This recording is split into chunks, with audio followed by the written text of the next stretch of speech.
আসসালামু আলাইকুম রহমতুল্লাহি ওয়া বারাকাতুহু। বন্ধুরা বান্ধবীরা আপনারা সবাই কেমন আছেন? আলহামদুলিল্লাহ আমি আল্লাহর রহমতে ভালো আছি। তো আমি আজকে চলে আসলাম আবার রান্নাবান্না নিয়ে। আমি তো এখন গ্রামের বাড়িতে। তো আজকে চলে যাব ইনশাআল্লাহ, যেহেতু আমার ছেলের স্কুল প্রাইভেট এগুলো খোয়াইতেছে, এই জন্য আমি আজকে চলে যাব। আজকে বিকালেই চলে যাব।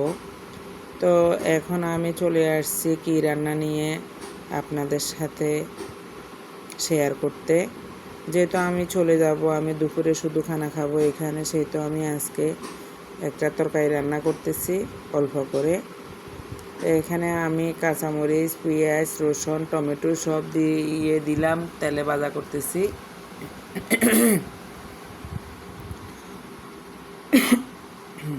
এদিকে আমার ভাতও হয়ে আসতেছে।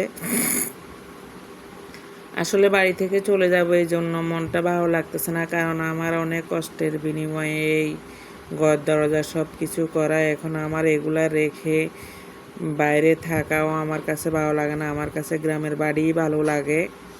গ্রামে আসলে ভালো লাগে। আমার ঘর দরজা সব রেখে আমি চলে যাই। আমার ঘর দরজার মধ্যে আসলে আমার কাছে একটা আলাদা শান্তি লাগে।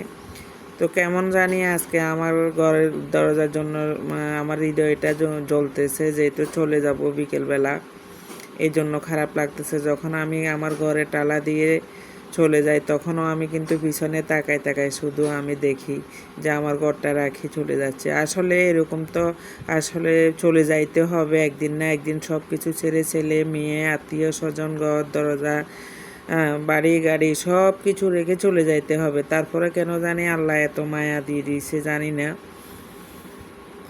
তো এই জন্য আসলে আজকে ভালো লাগতেছে না, চলে যাব বাড়ি থেকে। তো এখন আমি ওই যে লইট্টা মাছ রান্না করতেছি। লইট্টা মাছের সাথে একটা শুধু আলু দিছি আমার ছেলের জন্য। আজকে আর কিছু রান্না করতেছি না, শুধু লইট্টা মাছ রান্না।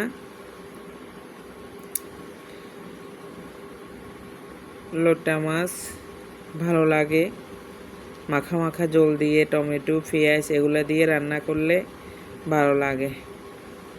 তো আপনাদের কার কার আসলে গ্রামের বাড়ি ভালো লাগে এবং কি গ্রামের বাড়ি ছেড়ে যাইতে কষ্ট হয় কমেন্টে জানাবেন। আমার কিন্তু খুব কষ্ট হয়, আসলে আর যাইতে ইচ্ছে করে না। আমার ছেলে বলে তুমি বাড়িতে আসলে যাইতে ইচ্ছে করে না। আসলে যেটা বাস্তব কথা, আমি বাড়িতে আসলে আমার যাইতে ইচ্ছে করে না, কারণ আমার কাছে ভালো লাগে আমার বাড়ি ঘর, আমার সব কিছু।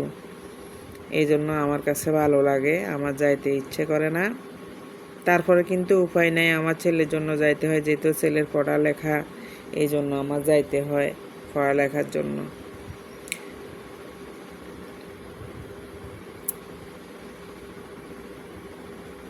তো আমি এখানে আসলে তেমন গোছ গাছ করে রাখি নাই, কারণ আমি তো এখানে থাকি না, এই জন্য সব কিছু এলোমেলো। আপনারা আবার ভাববেন যে আমি এলোমেলো করে রাখছি।